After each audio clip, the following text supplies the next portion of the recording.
Welcome to Magnitude Civil Services Institute. We have initiated our online lecture series and endeavored to boost your preparation. Hope you will like our series. So, let's get started. Today in this lecture, we will discuss disaster management. तो disaster management chapter का नाम है, तो सबसे पहले हम समझेंगे कि डिज़ास्टर क्या होता है। अलग अलग फिनोमेना या एग्जाम्पल को लेकर अलग अलग तरीके से डिज़ास्टर्स को हम लोग समझेंगे, उसकी डेफिनेशन को समझेंगे। सबसे पहले डिज़ास्टर एक फिजिकल इवेंट है, या तो एक फिनोमेना है, या तो ह्यूमन एक्टिविटी है जो सडनली डिस्टर्ब करता है ह्यूमन लाइफ को और उसके साथ साथ सीवियर डैमेज करता है लाइफ को और प्रॉपर्टी को उस हद तक कि हमारे जो अवेलेबल सोशल या इकोनॉमिक प्रोटेक्शन मैकेनिज्म है वो इनएडिक्वेट बन जाते हैं इसको कोप अप करने के लिए। डिज़ास्टर का ओरिजिन नेचुरल भी हो सकता है, मैन मेड भी हो सकता है। अगर डिज़ास्टर नेचुरल हुआ तो जियोलॉजिकल होगा, हाइड्रोमेट्रोलॉजिकल होगा, बायोलॉजिकल होगा। अगर ह्यूमन प्रोसेस से इंड्यूस हुआ तो वो एनवायरमेंटल डिग्रेडेशन हो सकता है, टेक्नोलॉजिकल हैजार्ड्स भी हो सकता है। डिज़ास्टर जो है वो प्रोसीड करता है कॉज इफेक्ट से।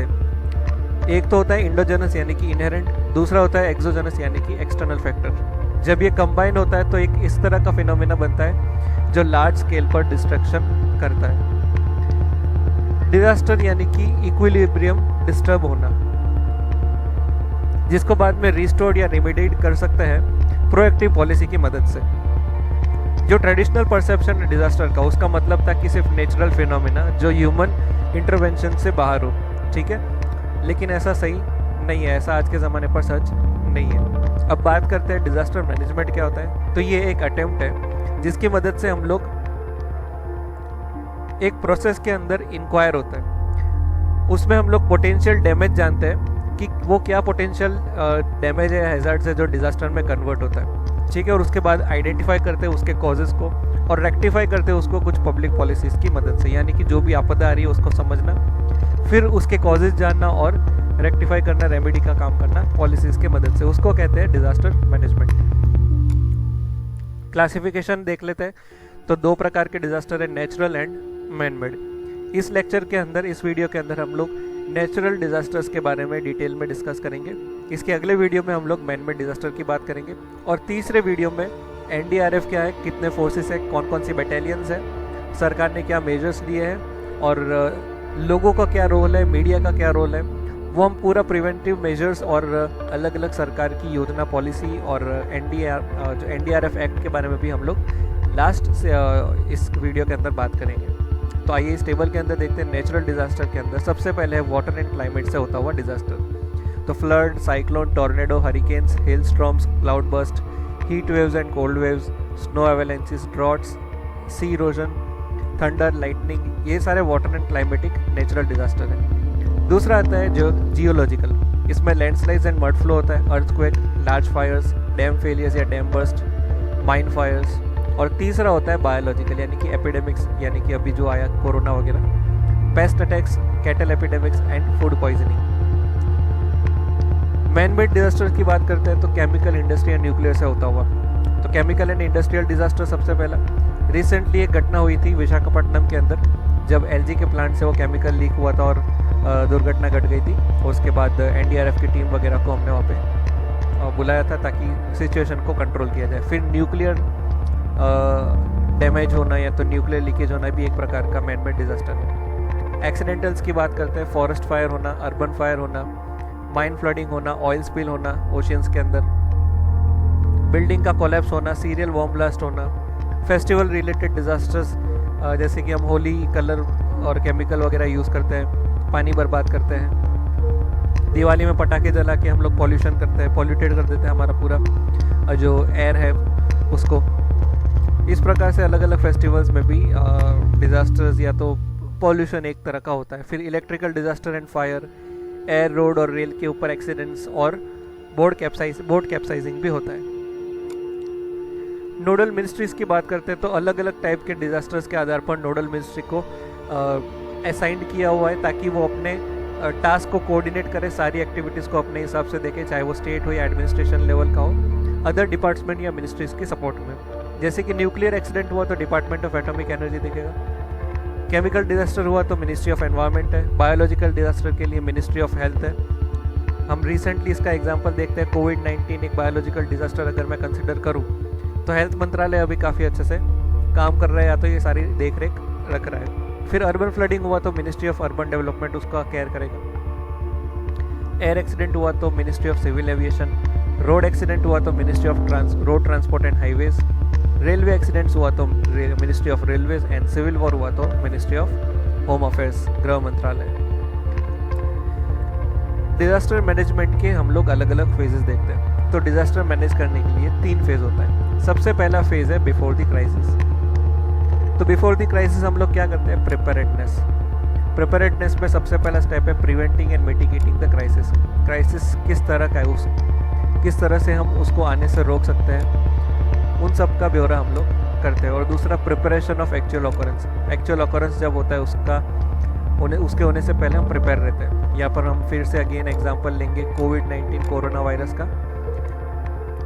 अलग अलग मिनिस्टर्स कहते हैं कि हम लोग 3rd फेज के लिए रेडी है, या तो कोरोना वायरस के केस बढ़ने के लिए हम लोग पहले से प्रिपेयर है, एक्चुअल ऑकरेंस से पहले हम प्रिपेयर है। तो ये सब होता है फेज 1, प्रिपरेशन पहले करना। पीपीई किट तैयार रखना, फेस मास्क तैयार रखना, isolation wards, ventilators.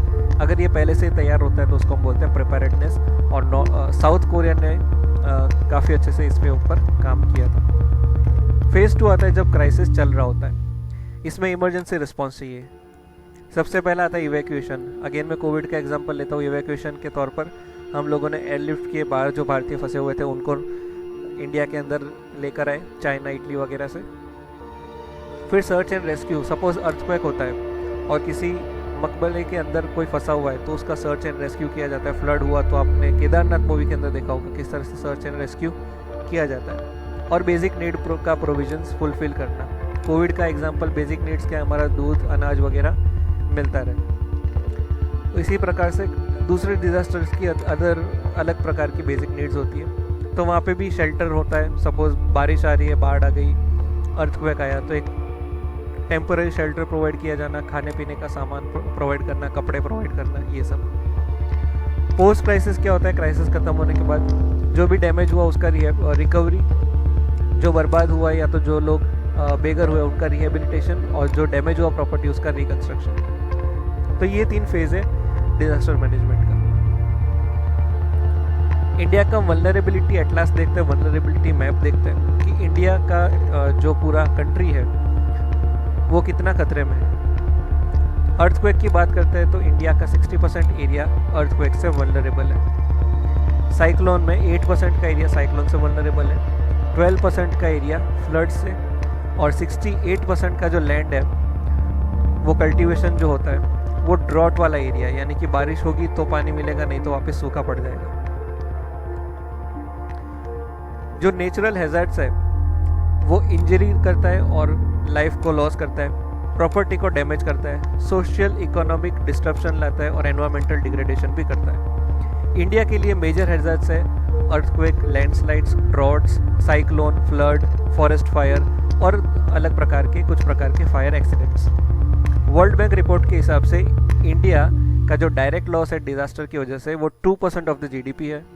United nation international strategy for disaster reduction UNISDR 2010 के अंदर बोला कि इंडिया 2nd रैंक में आता है चाइना के बाद नेचुरल डिजास्टर के अंदर। जो वल्नरेबिलिटी एटलास है वो कौन बनाता है? तो building material and technology promotion centre BMTPC।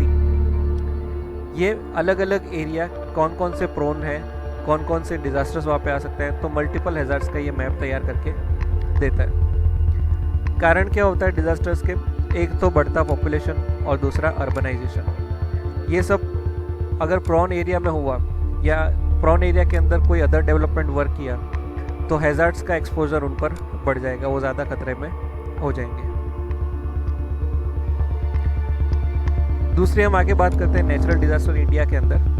India के की डिजास्टर वल्नरेबिलिटीज़ कौन कौन सा है? तो जो कोस्टल स्टेट है, पर्टिकुलरली ईस्ट कोस्ट या तो गुजरात, वो साइक्लोन से सबसे ज़्यादा वल्नरेबल है। 4 करोड़ हेक्टर का जो लैंड मास है वो फ्लड से प्रभावित है।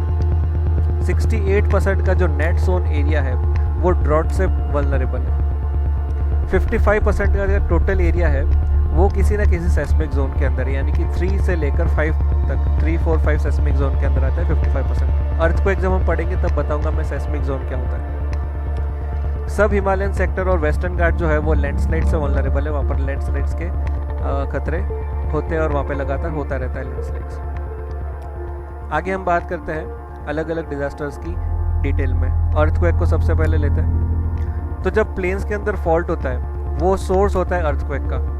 अगर प्लेट की मूवमेंट होती है एक और उसके अंदर अगर वो एक दूसरे से टच होता है और फ्रिक्शन होता है और उससे जब एनर्जी निकलती है तो वो भी अर्थक्वेक प्रोड्यूस करता है। मैग्नीट्यूड और इंटेंसिटी अर्थक्वेक का अगर मेजर करना हो तो रिक्टर स्केल और मॉडिफाइड मर्कली स्केल से किया जाता है।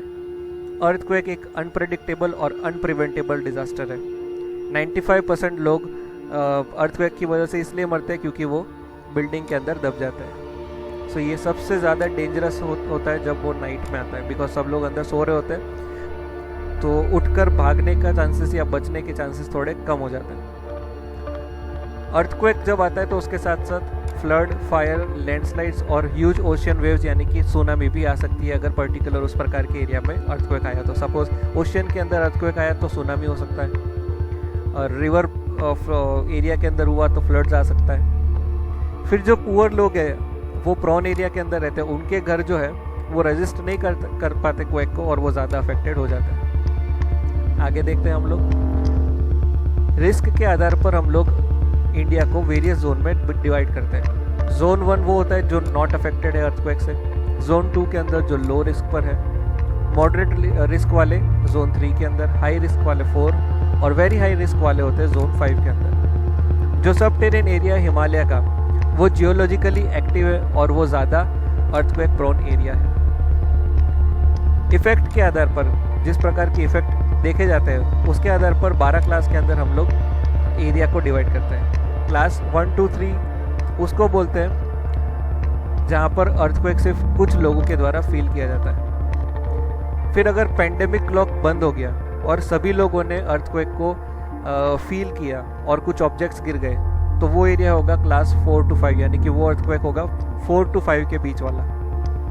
उसकी इंटेंसिटी बोलूँ या तो जो भी उसका रेक्टर स्केल के हिसाब से। अगर डिस्ट्रक्शन हुआ तो क्लास 7, 8, 9, 10 वाला होगा डिजास्टर, और डिवास्टेशन हुआ तो क्लास 11, 12 वाला। क्लियर? वीडियो पॉज करके आप अच्छे से देख सकते हैं इसको। तो हैजार्ड को फेस करने का अगर प्रिपरेशन हम पहले से करें तो यही सबसे बड़ा मेजर स्टेप होता है डिजास्टर मैनेजमेंट का, यानी कि प्रिपरेशन करिए। किस तरह से करेंगे? अपने आप को ट्रेनिंग देकर। बेसिक रेस्क्यू ऑपरेशन किस तरह से करें, फर्स्ट एड फंक्शन किस तरह से करें और हमारा किट तैयार रखें। सर्वाइवर को सब क्विकली हेल्प करना, जो पुरानी बिल्डिंग है एग्जिस्टिंग उसको रेट्रोफिट करना, मरम्मत करना ताकि अर्थक्वेक में वो जल्दी टूट के गिर ना जाए। अप्रोप्रिएट टेक्नोलॉजी यूज़ करना बिल्डिंग मटेरियल के अंदर। जब नया कंस्ट्रक्शन होता है तो नॉर्म्स के साथ जुड़े हुए रहना चाहिए और उस नॉर्म्स के हिसाब से बिल्डिंग बनानी चाहिए ताकि वो मजबूत बने। अपने आप को ट्रेन करना है इस सिचुएशन से लड़ने के लिए, और यही सारा एक प्रिपरेशन स्टेप होता है अर्थक्वेक आने से पहले का। आप लोग अलग अलग बुक्स के अंदर स्कूल्स में पढ़े होंगे या तो मीडिया वगैरह या तो टीवी वगैरह में देखा होगा कि आप टेबल के अंदर छुप जाइए अगर कहीं पे जाने की कहीं भाग ना सके और लेट हो गए हो। इससे क्या होता है, अगर ऊपर से मलबा गिरता है तो टेबल के ऊपर गिरेगा, आपके सर पर नहीं लगेगी। तो एक क्विक सॉल्यूशन है या तो एक बचने का लास्ट ऑप्शन है, लास्ट रिजॉर्ट उसको हम बोल सकते हैं। ऐसे कई सारे तरीके हैं। इस मैप के अंदर देखिए जो रेड कलर के जोन है वो हाईएस्ट अर्थक्वेक प्रोन एरिया है। फिर जैसे जैसे शेड डाउन होते जाएंगे, जैसे कि ऑरेंज, लाइट ऑरेंज, फिर पीच जैसा कलर, तो जैसा लाइट होगा वैसा उसका रिस्क लेवल जो है वो कम होता जाएगा। अब बारी है साइक्लोन की। अब क्योंकि इंडिया के पास लॉन्ग कोस्ट लाइन है तो साइक्लोन का असर वहाँ पे हो गई। 2 डिस्टिंक्ट साइक्लोन की सीजन होती है। एक होता है प्री मॉनसून साइक्लोन जो मई से जून के बीच में आता है, यानी कि अभी उसका समय चल रहा है, और दूसरा होता है पोस्ट मॉनसून यानी कि अक्टूबर से नवंबर का। जो इम्पैक्ट है इस साइक्लोन का वो कोस्टल डिस्ट्रिक्ट्स के अंदर ज़्यादा होता है, यानी कि जहाँ से साइक्लोन शुरू हुआ उसके 100 किलोमीटर के रेडियस के अंदर ज़्यादा डिस्ट्रक्शन होता है, या तो either side of the storm track पे भी असर करता है। ज़्यादा कैजुअलिटी कहाँ पर लेगा या किस तरह से लेगा? अपने टाइडल वेव्स की मदद से, स्टॉर्म सर्जिस की वजह से, या तो भारी बारिश की वजह से ये ज़्यादा कैजुअलिटी या डिवास्टेशन करता है। जो इंडियन सब कॉन्टिनेंट है वो वर्ल्ड के 6 मेजर साइक्लोन प्रोन एरिया के अंदर शामिल है। साइक्लोन कब होता है? जब ओशन टेम्परेचर वार्म हो, जो ह्यूमिडिटी है वो रिलेटिवली हाई हो और एटमॉस्फेयर इनस्टेबल हो। ये 3 कंडीशन है साइक्लोन ऑकर होने की। साइक्लोन के दौरान जो स्ट्रॉन्ग विंड है वो पेड़ को उखाड़ सकता है, पावर को डिस्ट्रॉय कर सकता है और टेलीकम्युनिकेशन भी ठप कर सकता है और साथ में बारिश भी ला सकता है। उन सब की वजह से फ्लड, हाई टाइड्स, ये सारा कोस्टल एरियाज के अंदर होता है। तो कैसे हम प्रिपेयर करें साइक्लोन आने से पहले? तो पहले तो जानना है प्रोन एरिया कौन सा है, कहाँ पर ये डैमेज करेगा। तो मोस्ट ऑफ साइक्लोन कहाँ पे आता है? इक्वेटर से 50 to 200 डिग्री के एल्टीट्यूड के बीच में आता है। इंडिया की बात करें तो ईस्ट कोस्ट जो है इंडिया का वो सबसे ज़्यादा प्रभावित है साइक्लोन से। तो अवेयरनेस और नॉलेज काफ़ी ज़्यादा ज़रूरत है कि कौन सा साइक्लोन आ रहा है, कहाँ पर है, कितनी स्पीड है, कहाँ से आएगा, कहाँ पर उसको टारगेट है उसका। उन सब के अलावा जो फॉरेस्ट है कोस्ट के ऊपर वो विंड बैरियर के तौर पर काम करेगा। तो डिफॉरेस्टेशन हमको क्या नहीं करना, एनक्रोचमेंट नहीं करना हमारे कोस्टल शेल्टर बेल्ट के ऊपर, नहीं तो ये खतरा हो जाएगा। अगर हमने मैनग्रोव्स फॉरेस्ट को डिस्ट्रॉय किया तो हम हमारे को ज़्यादा रिस्क पर ला रहे हैं, बिकॉज ये सब क्या कर रहे हैं? प्रोटेक्ट करते हैं हाई वेव्स को, हाई टाइड्स को अंदर आने के। इंडियन मेट्रोलॉजिकल डिपार्टमेंट IMD ये फोरकास्ट करता है और वार्निंग देता है, साइक्लोन को ट्रैक करता है। और ये सब किसकी मदद से करता है? इनसाइट सैटेलाइट की मदद से और साइक्लोन डिटेक्शन रडार्स की मदद से। डिजास्टर वार्निंग सिस्टम DMS ये हेल्प करता है कि जो वार्निंग है वो आइसोलेटेड प्लेस के लोगों तक उनकी लोकल लैंग्वेज तक डिसेमिनेट करे, पहुंचाए। साइक्लोन का जब सीजन हो तो लोगों को टीवी रेडियो के अपडेट सुनने चाहिए। सेफ शेल्टर को आइडेंटिफाई करना चाहिए कि मैं यहाँ पे जाके छुप सकता हूँ। इमरजेंसी किट तैयार करनी चाहिए और पेरीमीटर सेफ्टी के जो भी है वो चेक करने चाहिए। एडिक्वेट फूड होना चाहिए स्टोर करके। इमरजेंसी नंबर अपने पास रखने चाहिए ताकि ज़रूरत पड़ने पर काम आए। और मॉक ड्रिल कंडक्ट करना है बचाव के लिए। साइक्लोन के जो बीच का भाग है जिसको हम आई बोलते हैं वहाँ पर कोई विंड नहीं होता, और जो वॉल है आई के तरफ आसपास वो वहाँ पे विंड होता है। सपोज ये साइक्लोन है तो यहाँ पर आई के पास कोई भी हवा नहीं होती, ये वैक्यूम रहता है। इसके आसपास यहाँ पर हवा का बवंडर चलता है। इस मैप के अंदर पिंक कलर का जो एरिया है वो अफेक्टेड, हाईली अफेक्टेड एरिया है साइक्लोन की वजह से। फ्लड की बात करते हैं, 75% जो रेनफॉल है वो 4 महीने के अंदर आता है पूरे साल के, वो जो है जून से सितंबर मानसून के समय पर, जिसकी वजह से जो रिवर है वो हैवी डिस्चार्ज आइटम लेकर जाता है उस पीरियड के दौरान। प्रॉब्लम क्या है? सेडिमेंट डिपोजिशन, ड्रेनेज का कंजेशन यानी कि गटर लाइन का कंजेशन होना, रिवर फ्लड का सिंक्रोनाइज होना एक के पीछे एक। उन सब की वजह से क्या हो रहा है? सी टाइड बढ़ जा रहा है कोस्टल प्लेन्स पर, या तो बाढ़ आ जाती है। ये फ्लड्स के कारण ये सब है। अब जैसे कि ब्रह्मपुत्रा, गंगेटिक बेसिन, ये मोस्ट फ्लड प्रोन एरिया है इंडिया का। दूसरे फ्लड प्रोन एरिया कौन सा है? नॉर्थ वेस्ट रीजन, जहाँ पर west flowing region rivers flow होती है, जैसे कि नर्मदा, तापी, सेंट्रल इंडिया के अंदर। और डेक्कन रीजन के अंदर वो रिवर जो ईस्ट की तरफ फ्लो होती है, जैसे कि महानदी, कृष्णा और कावेरी, वो सब फ्लड प्रोन एरिया है। 40 मिलियन हेक्टेयर का जो एरिया है वो फ्लड प्रोन एरिया, यानी कि वहाँ पे फ्लड हो सकती है। और जो एवरेज एरिया अफेक्ट होता है फ्लड से वो एन्युअली तकरीबन 8 मिलियन हेक्टेयर का एरिया इंडिया का। इस मैप के अंदर देखिए जो ग्रीन कलर का है, डार्क ग्रीन, वो फ्लड प्रोन एरिया है, जहाँ पर ज़्यादा फ्लड्स आती रहती है। इस मैप के अंदर देखिए जो डार्क ब्लू है वो लार्ज एक्सेस वाला है, यानी कि बारिश ज़्यादा आती है, फ्लड ज़्यादा आती है। जो रेड कलर का है वहाँ पर डेफिसिट है, सूखा है। लाइट ब्लू के अंदर एक्सेस रेनफॉल होती है। ग्रीन कलर है वो नॉर्मल। येलो लार्ज डेफिसिट, यानी कि पानी की काफ़ी कमी है। जो ग्रे एरिया है वहाँ पर कोई बारिश नहीं होती, तो हार्डली कोई एरिया है इंडिया के अंदर जहाँ पे बारिश नहीं होती। जो वाइट कलर का एरिया है वहाँ पर हमारे पास डेटा अवेलेबल नहीं है। अब यहाँ पर इस तरफ ध्यान दीजिए, POK का डेटा हमारे पास नहीं है, लेकिन रिसेंटली अभी न्यूज़ में आया कि IMD अब POK का भी वेदर फोरकास्टिंग करेगी। अब ड्रॉट की बात करते हैं। इंडिया मॉनसून डिपेंडेंट है, ठीक है, उसका जो इरिगेशन नेटवर्क है पूरा मॉनसून के ऊपर आधार है। तो जो एरेटिक पैटर्न है, चाहे वो लो वाला हो यानी कि 750 mm से कम बारिश हो, मीडियम यानी कि 750 से 1125 mm के बीच में अगर बारिश हो, तो ये दो जो है रेनफॉल पैटर्न, ये इंडिया का 68% टोटल एरिया कवर करता है, यानी कि ये ड्रॉट से प्रभावित है। इतनी बारिश नहीं होती, 68% का इंडिया का एरिया ऐसा ही है। 100 साल के एनालिसिस का रिपोर्ट अगर हम देखें तो हमको उससे ये पता चलता है कि जो बिलो नॉर्मल रेनफॉल होती है एरिड, सेमी एरिड या सब ह्यूमिड एरिया के अंदर, तो वहाँ पर ड्रॉट होता है 54 से 57% चांसेस।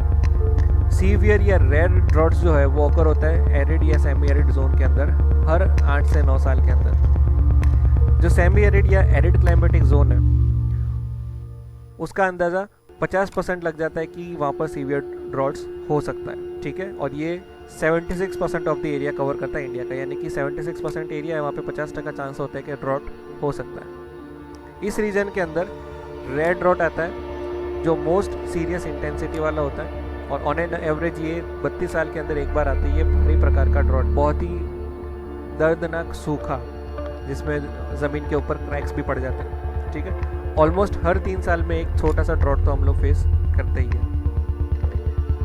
अगर इस इलेक्शन कैंपेन जो रिसेंटली हुआ है उसमें आपने सुना होगा मोदी जी की स्पीच के अंदर कि डेवलपमेंट ये सब तो होता ही रहेगा, लेकिन सबसे बड़ी चिंता है हमारे लिए पानी की बहुत कमी है। तो पानी को हमको